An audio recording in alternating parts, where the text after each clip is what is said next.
La deuxième partie de la vidéo va traiter de l'avion, l'aéroport, le voyage. Alors le premier conseil, c'est d'appeler l'aéroport pour leur demander ce qu'ils ont de prévu pour les personnes autistes. Ils ont l'obligation légale, si c'est l'Europe, de proposer une assistance DPNA. L'assistance aux personnes autistes est gratuite. Les autres pays, quant à eux, sont très en avance là-dessus. Dans certains pays, notamment en Angleterre, là où j'étais, mais je ne l'ai pas su dans l'aéroport, il suffit d'aller à l'accueil, dire qu'on a un handicap invisible, ils n'ont pas besoin de savoir quoi, et ils vous remettent un badge à mettre autour du cou. Et quand le personnel de l'aéroport, qui est formé, vous voit avec ça, si vous dites « j'ai besoin d'aide », il doit s'approcher de vous et vous aider selon les besoins que vous avez. Appelez aussi la compagnie aérienne parce qu'ils proposent des fois eux aussi des choses. Des coupe-fils, de l'assistance pour les checkpoints.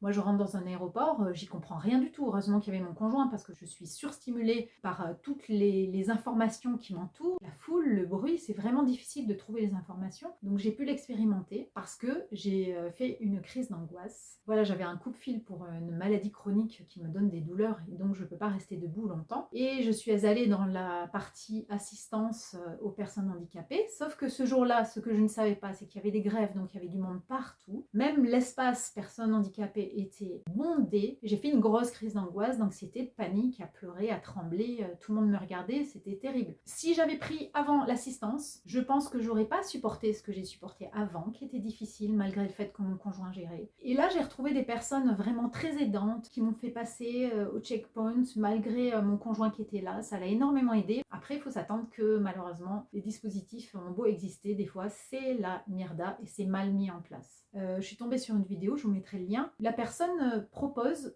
de prendre un fauteuil roulant pour votre enfant autiste pour qu'il y ait moins besoin de négocier quand le handicap ne se voit pas, mais surtout pour que l'enfant, s'il commence à s'agiter, à se sentir mal, vous puissiez lui proposer de s'asseoir dans ce siège, lui donner un jeu vidéo, un livre, quelque chose, et qu'il ne s'occupe plus de marcher, d'avancer, de regarder autour de lui. Vous avez juste à le pousser. Pour le voyage, préparez bien un kit de secours. Donc moi, j'avais de l'huile essentielle de lavande, parce que quand je la respire, ça me rassure vraiment.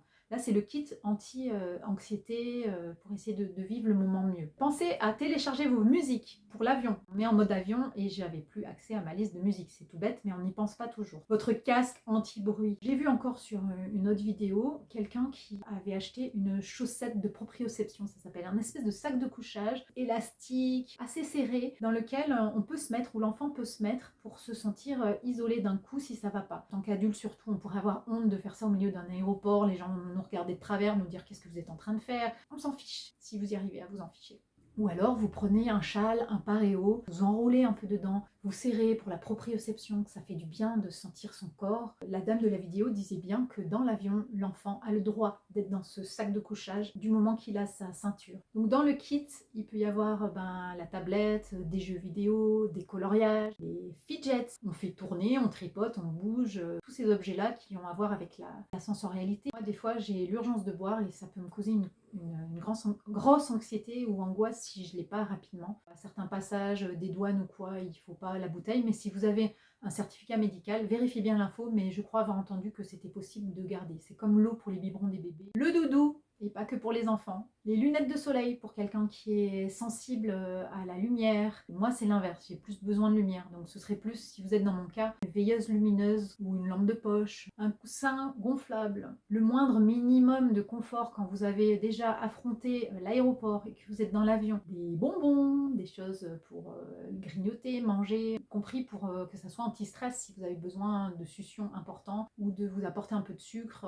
Je parle souvent d'un pchit anti-stress que j'ai, c'est le Rescue de fleurs de bac. Il peut être sans alcool pour les enfants. Il y a aussi les granules d'homéopathie. Il y a beaucoup de choses pour les anxiétés, pour les phobies. Demandez à votre médecin, à votre pharmacien. Si c'est à prendre à long terme, pensez bien à anticiper le voyage pour les prendre assez à l'avance. Et puis pensez moyens de portage, y compris pour les grands. Il y a des associations comme Portage et Handicap, des moyens de portage pour enfants lourds. Donc un enfant autiste qui a besoin d'être souvent porté, réconforté par son parent avant de prendre l'avion, c'est-à-dire les jours, les semaines, les mois précédents. Votre enfant ou vous-même avez besoin de vous préparer, si vous ne connaissez pas surtout, si vous l'avez jamais pris avant en tant qu'autiste. Si on me cache des choses et que je les découvre au dernier moment, ma panique est tellement plus forte que la panique que je pourrais avoir d'anticipation. Oui, ça risque d'être pénible si vous avez prévenu par exemple à votre enfant qu'il va y avoir du bruit dans l'avion et qu'il ne supporte pas le bruit. Il peut y penser avant, il peut être nerveux, tout ça.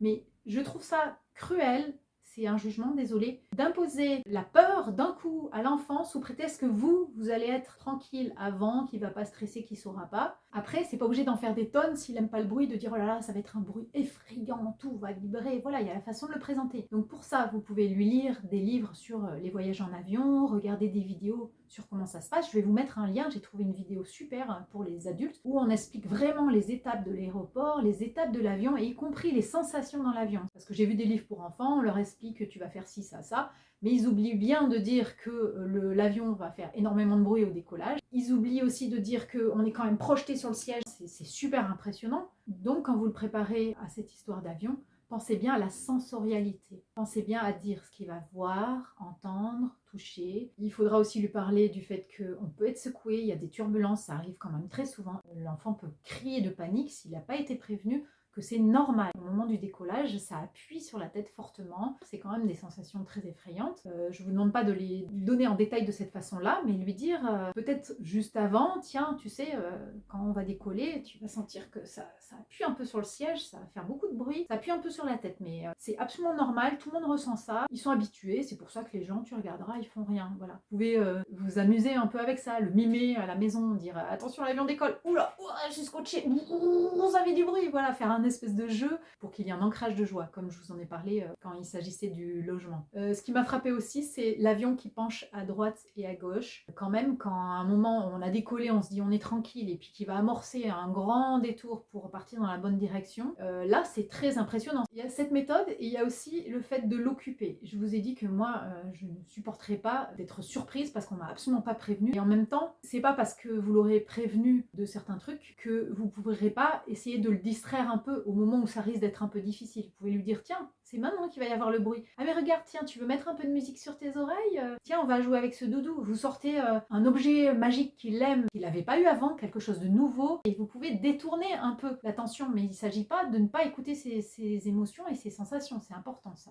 Au moment de la réservation de l'avion, faites très attention de savoir si vous choisissez le hublot ou la rangée. Parce que moi je me suis dit le hublot c'est super, je suis claustrophobe, je vais pouvoir regarder par la fenêtre, ça me fera du bien de voir ailleurs. Et en fait j'étais encore plus claustrophobe parce qu'il y avait des personnes avant moi et qu'il fallait que je fasse lever tout le monde à chaque fois que j'aurais eu besoin. Voilà, si j'avais eu accès à la rangée, j'aurais pu me lever, faire des allers-retours, aller aux toilettes plus souvent. On avait payé un peu plus pour avoir plus de place, mais c'est n'importe quoi, ça sert à rien quoi. Donc moi je pense que je choisirais du côté rangée. Au moins je peux étendre mes jambes et puis j'ai une impression d'espace.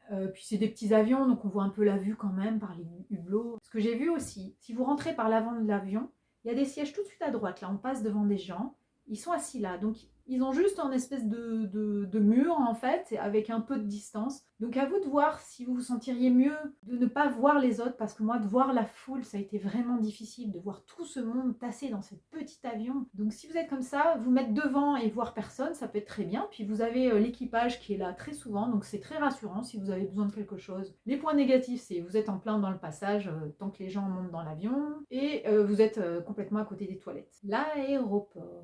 La première chose que je ferai avec un enfant en règle générale et un enfant avec handicap, c'est de lui noter au stylo sur son bras votre numéro de téléphone. Comme je vous ai dit, ce qui a été difficile pour moi, c'est de ne pas comprendre les étapes dans l'aéroport pour arriver finalement à l'endroit où on va embarquer. Vous pouvez vous dire, l'enfant, il s'en fiche, il va être à ses activités, on va gérer tout ça pour lui. Et en même temps, moi je me dis que ça serait pas mal qu'il ait des pictos et que vous puissiez au fur et à mesure, comme un petit carnet, tourner la page, c'est tiens, ou cocher, ça on a fait, on est passé à ce stade, t'as vu, on est passé là. Comme ça, il peut savoir où on en est, on avance dans le voyage, on avance dans l'attente d'aller à l'aéroport qui peut être très longue et très très pénible. Et s'il ne s'y intéresse pas, vous cochez les cases vous-même. Et à un moment, il vous dira peut-être où c'est qu'on en est, quand est-ce qu'on part, et vous pourrez lui montrer la progression dans les images, y compris pour les adultes. J'ai fait confiance en mon conjoint en me disant je me laisserai traîner justement.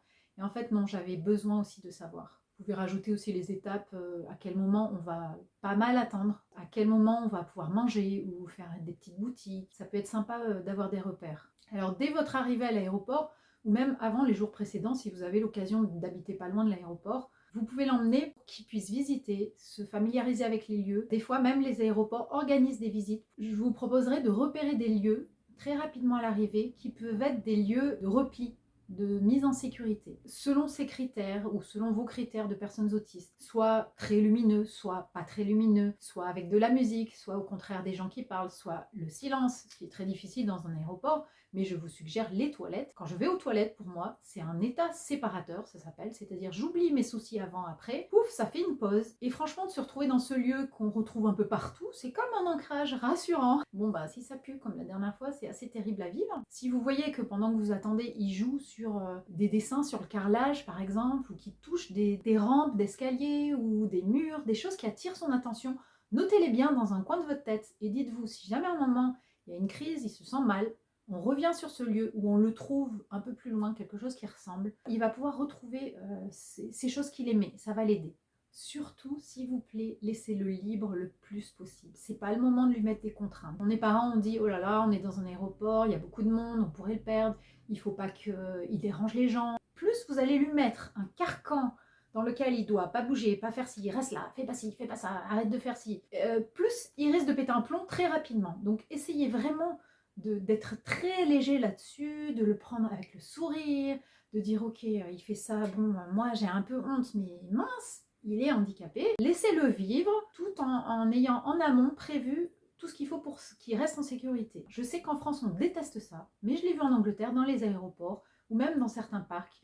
Les enfants ont des laisses. Si vous avez du mal à veiller sur la sécurité de tous vos enfants, dont un qui est handicapé, ça peut être bien. Il peut y avoir des petits doudous, des choses jolies, ça peut être sous forme de sac à dos.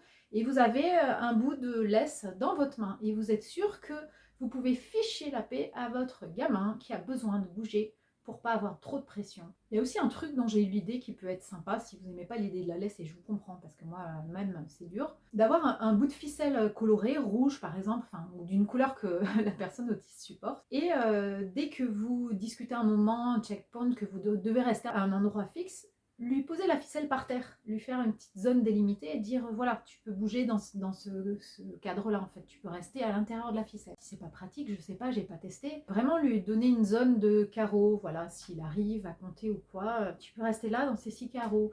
Mais si vous balisez dès le départ le terrain comme ça, il peut être en liberté sans que vous ayez sans arrêt à lui dire reste là et arrête de bouger et assis-toi. C'est le sauter, on s'en fiche du regard des autres, c'est pas le moment là de faire de l'éducation, c'est vraiment le moment de se relâcher pour que vous puissiez vivre ça bien. Du moment qu'il va pas taper sur quelqu'un ou renverser un jus de fruits sur la tête, les gens supporteront, ou s'ils sont autistes comme moi et qui supportent pas parce qu'il y aura de l'agitation, ils vont trouver un autre endroit, mais il faut aussi que chacun arrive à cohabiter, c'est vraiment un endroit difficile, avec beaucoup de besoins différents, beaucoup de monde, et on fait au mieux. Ça peut être sympa évidemment qu'il ait son petit bagage à main qui traîne et éventuellement avec des fidgets dessus, qu'il soit heureux de l'utiliser, que ça soit vraiment une fête. Alors si vous êtes deux personnes accompagnantes, deux adultes, vous pouvez vous relayer auprès de l'enfant, même s'il n'y a pas d'autres enfants, pour tout le temps être dans une disposition de joie en fait, parce que c'est difficile quand on n'est pas bien et qu'on voit que les gens autour de nous qui pourraient nous aider sont pas disponibles. Donc faire un espèce de relais comme ça, dire c'est toi qui t'en occupes pendant une demi-heure, ensuite c'est moi. C'est pas pour autant que s'il tient à rester près de vous, il faut dire non c'est fini, moi j'ai fini ma garde, c'est à l'autre, va demander à l'autre. Ça peut causer aussi des crises. Être totalement disponible dans la joie et vous reposer par moments aussi. Essayez de rester le plus possible relaxé parce que, bon, c'est encore mon expérience personnelle, c'est pas pour tout le monde pareil, mais je sais qu'au moment où j'ai fait ma crise de panique dans cet aéroport, c'est parce que j'ai bu le stress des personnes qui étaient là pour l'organisation de l'aéroport. Et je les ai vus s'agiter, et au fur et à mesure qu'il y avait du stress qui montait autour de moi, j'ai senti les larmes arriver et j'ai su que ça allait pas finir très bien.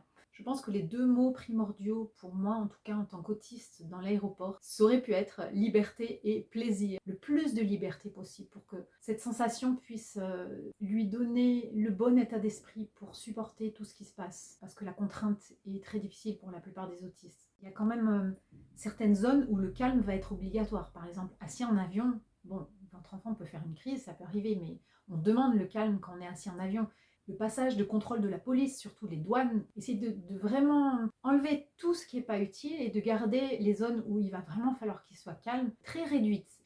Alors ne lésinez pas sur les écrans. C'est un truc qui est très diabolisé. Moi, je ne suis pas toujours d'accord là-dessus parce que je trouve qu'il y a énormément d'autistes qui ont ça comme centre d'intérêt et c'est vital pour eux. Mais là, c'est pas le moment de dire ah ouais, il a fait tant d'heures d'écran aujourd'hui. Si c'est quelque chose qui peut permettre que vous passiez un bon moment, que lui passe un bon moment, qu'il voit pas le temps passer, qu'il a un super souvenir de ça, mais allez-y quoi. S'il devient agité, râleur, énervé et qui se met à faire beaucoup de stéréotypies, pour moi c'est une manifestation de quelque chose qu'il a déjà intériorisé et il en est déjà à un stade de tolérance qui est difficile pour lui. Emmenez-le dans son lieu ressource, les toilettes ou un escalier qu'il aime monter, descendre, quelque chose comme ça. Prenez vraiment au sérieux ces petits signes. C'est déjà engagé et il peut y avoir une crise rapidement derrière.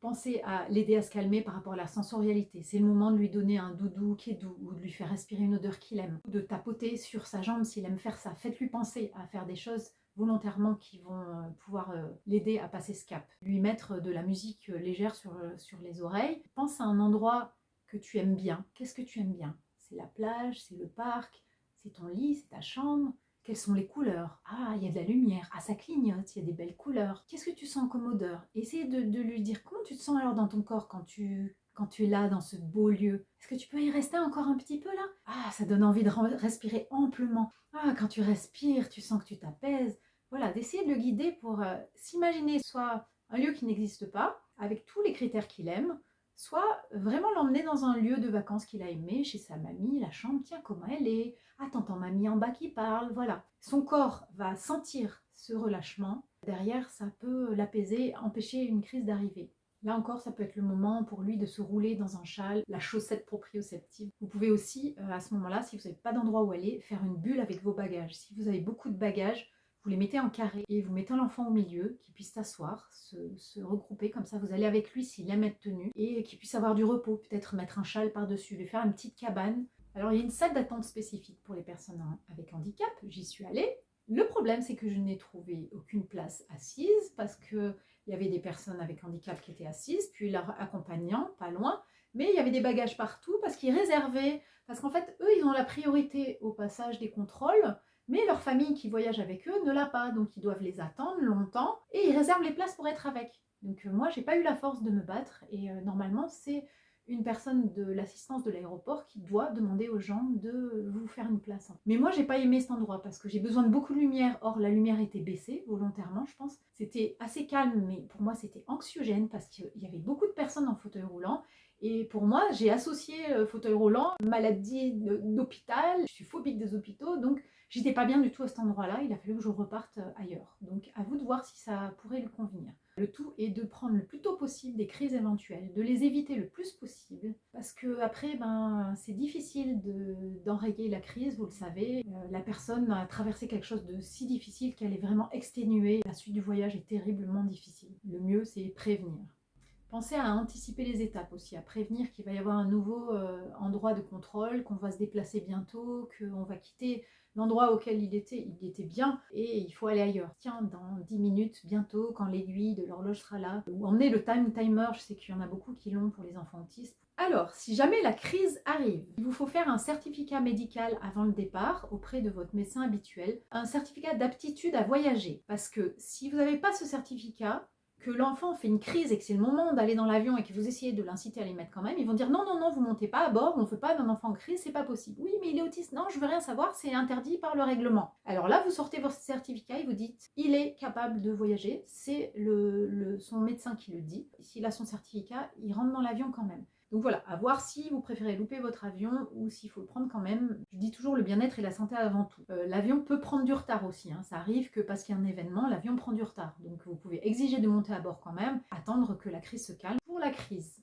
moi, ce que je préconise selon ma propre expérience, vous avez l'habitude avec vos enfants, vous faites comme vous faites d'habitude peut-être, mais vous aurez peut-être de nouvelles idées. C'est changer les paramètres, c'est-à-dire au moment de la crise, si il fait trop chaud, essayez de trouver du froid, de mettre les mains sur une zone froide. Ou s'il faisait froid, essayez de mettre du chaud. C'est faire shifter la sensorialité pour essayer de faire redescendre la personne dans son corps. Si c'était sombre, allez dans une zone éclairée. Si c'est éclairé, allez dans une zone sombre. Si vous étiez inactif, essayez de bouger. Si vous étiez actif, essayez de vous reposer. Pensez au kit de secours, c'est le moment de le sortir. Et de faire une bulle, une cabane. Essayez de faire l'enfant ou vous-même vous concentrer sur quelque chose de sensoriel, une odeur ou toucher quelque chose.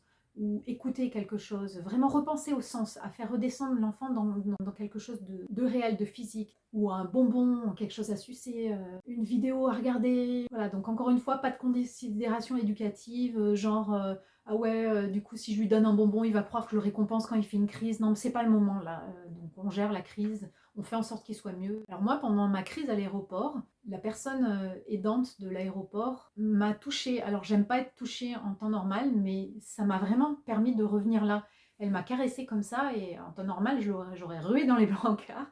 Et là, bizarrement, pendant la crise, ça m'a fait du bien. Point de vue sensualité, c'est vraiment très aidant d'essayer d'oublier tout ce qui surstimule et il faut focuser, se concentrer sur une chose bénéfique ou deux choses bénéfiques et les enchaîner les unes après les autres peut-être. La respiration, gonfler le ventre comme un ballon, mais ça les enfants ils sont pas toujours réceptifs à ça. Pensez à respirer amplement et vous imaginez dans un lieu que vous aimez, avec des sensorialités que vous aimez et ça peut redescendre assez vite. Alors il y a un petit moment difficile, c'est le passage de contrôle de police. Moi j'étais toujours accrochée à mon mari et me dire il faut que je passe seule dans une zone qui est un peu fermée avec des vitres. C'était claustrophobisant. Pour l'enfant qui doit passer tout seul, ça peut être un peu stressant. Voir s'il peut garder un objet à la main, parce que moi j'avais des choses dans ma poche, on m'a dit vous pouvez les garder à la main.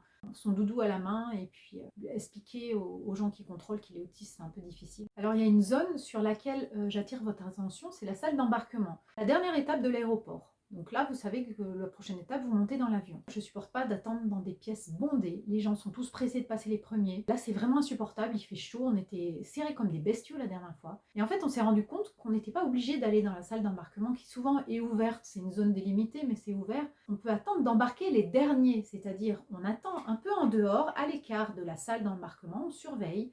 On regarde l'heure, on va voir de temps en temps au guichet si c'est encore bon pour embarquer, on peut attendre. Et on est donc passé là, dans cette salle d'embarquement, les derniers. Donc j'ai attendu dans une zone très calme où il y avait presque personne. C'était très très très bien. Ensuite, pareil, une fois qu'on est dans la salle d'embarquement, donc vu qu'on est rentré les derniers, ça ne devrait pas tarder à embarquer, à monter dans l'avion, enfin à passer dans le tunnel pour accéder à l'avion. Dès qu'il ouvre, tout le monde y va. Et là, dans ce tunnel, moi je suis claustro, je dois attendre debout et ça n'avance pas, ça n'avance pas, ça n'avance pas. Là encore, restez dans la salle d'embarquement. Et nous, on l'a bien vu, quand on a attendu le plus possible, l'hôtesse de l'air nous a dit à un moment « Je vais fermer les portes, merci de bien vouloir avancer ».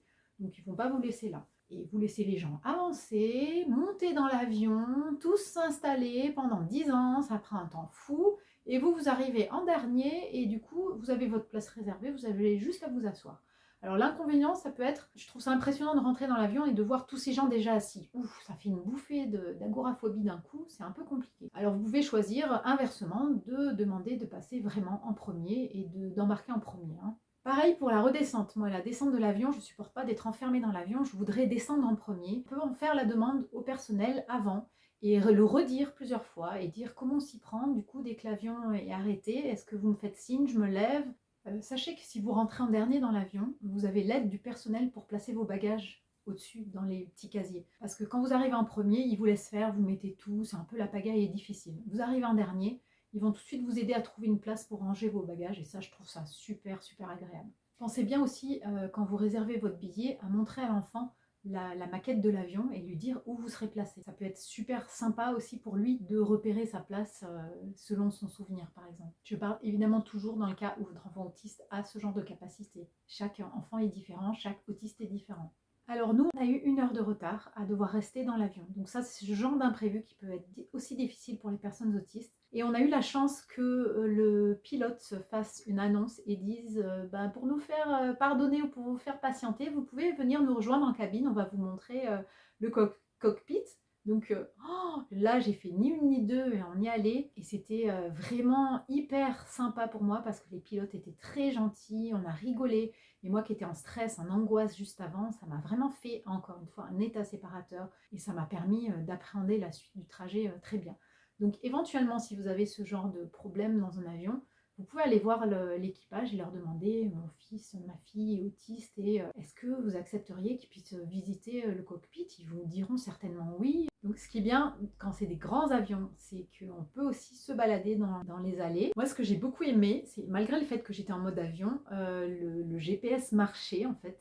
Et j'ai pu suivre la carte sur mon téléphone de l'avion qui avance et regarder en même temps le paysage. Alors c'est vraiment génial de voir la ville marquée sur la carte et de pencher la tête et de pouvoir voir la vraie ville là, avec les fleuves qui tracent des sillons. Alors il y a un truc qui m'a surprise aussi, c'est les bruits d'allumage des voyants en fait. Pour accrocher sa ceinture de sécurité ou des trucs comme ça, c'est ding. Il faut peut-être prévenir vos enfants parce que ça peut être vraiment énervant ou stressant de se demander à quel moment ça va le faire. Prévenez bien votre enfant qu'il faudra qu'il ait sa ceinture de sécurité. Ça peut être un jeu, un moment, qui s'amuse un moment avec, et quand la lumière, bien lui montrer quand la lumière s'allumera. Par contre, on n'y joue plus et il pourra y rejouer un peu plus tard. Alors si vous avez mis des bagages en soute, donc quand vous êtes arrivé, ça peut être vraiment super rigolo pour les enfants de les récupérer. Vous pouvez accrocher un foulard coloré ou un doudou rigolo à une des poignées par exemple, que votre enfant puisse s'amuser lui-même à repérer son bagage. Voilà, donc on arrive un peu à la conclusion de cette très longue vidéo. Pour récapituler, pour les imprévus et l'attente, pensez bien aux écrans. On dit souvent que ça les énerve, mais moi j'ai remarqué que ce qui les énerve, c'est quand on les arrête alors que ça leur plaisait bien. Donc c'est pas tout à fait pareil. Sinon, d'autres objets d'occupation. Choisissez vos vols tôt le matin ou tard le soir, parce qu'il y a souvent beaucoup moins de monde dans les aéroports. Ne voyagez pas si possible pendant les fêtes et les vacances scolaires, parce que c'est là où il y a le plus de monde. Pensez à choisir un aéroport de région près de chez vous, de quelque chose de plus petit que les très gros aéroports des grandes villes.